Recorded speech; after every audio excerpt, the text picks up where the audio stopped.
嗨，你好，我是住在洛杉矶的宝仪。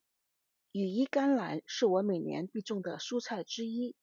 因为它是喜冷凉的植物。往年我都要等到10月份天气开始转凉之后才能开始育苗，然后要非常耐心的等到12月才能开始采收。但是今年在10月初的时候，我就开始采收这么肥大的恐龙羽衣甘蓝的叶子了。我是怎么做到的呢？这是因为今年我尝试了一个新的育苗方法，下面跟大家分享一下。我常种的两个品种是红俄罗斯羽衣甘蓝和恐龙羽衣甘蓝。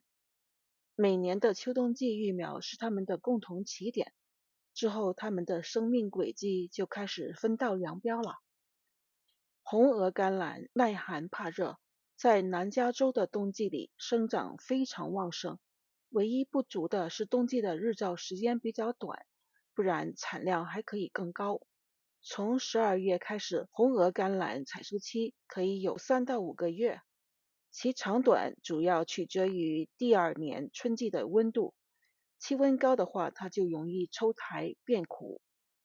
恐龙羽衣甘蓝的耐寒性不如红鹅甘蓝，在冬季里生长比较缓慢，收成不多。等到第二年春季气温回升，红鹅甘蓝开始变苦的时候，恐龙甘蓝才开始真正的疯长，直到夏初开始抽苔为止。这批恐龙甘蓝的采收期也是可以有3到5个月。我今年的做法是在冬末春初的时候又育了一批恐龙甘蓝的菜苗，其实是因为松鼠把过冬的恐龙甘蓝啃了不少，我当时是希望可以补种上，算是歪打正着吧。这批新的小苗长到可以采收的时候就已经是夏天了，这时菜叶的味道变得苦涩，还有杀之不尽的蚜虫，我就把几株长得好的植株移栽到种番茄的花盆里。接下来的整个夏天里，浓密的番茄汁液给这些恐龙甘蓝遮阴降温，让它们得以生存。整个夏天我眼中只有番茄，对这批恐龙甘蓝基本视而不见，更别说管理了。偶尔留意到有1、2株比较瘦弱的植株被蚜虫吃掉了。等到9月底10月初，我开始把番茄拉秧的时候，才惊喜的看见原来它们悄悄的长得这么大了。这时候夜间温度降到60°C以下，我尝了一下叶子的味道，几乎没有苦涩味了，是时候把这些植株管理采收了。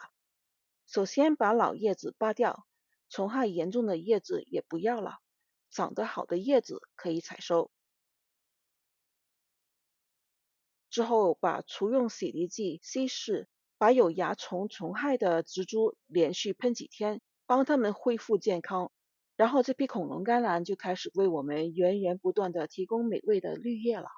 你也许有疑问，为什么这些恐龙甘蓝在夏天的时候没有抽苔？去年秋天育苗的植株在今年夏天确实抽苔了，而在今年初春育苗的植株今年是不会抽苔的，因为羽衣甘蓝是2年生的植物，要经历过冬季的寒冷才会抽苔。据说在夏威夷那样长夏无冬的地方，恐龙羽衣甘蓝基本不会开花结籽，只会一直长一直长，长到植株老化为止。让羽衣甘蓝越夏还要考虑虫害，特别是蚜虫。我看到过这样的情况，某些植株上密密麻麻都是蚜虫，而附近的植株却安然无事。对懒人来说，或许牺牲1、2株来保全大多数植株，也不失为一个好办法。如果你也像我一样喜欢羽衣甘蓝，不妨种些不同的品种。耐寒的品种在冬季能有很好的收成，然后耐热品种在月下之后也很快就有收成，这样就1年3季都能吃上羽衣甘蓝了。多谢观看，下次再见。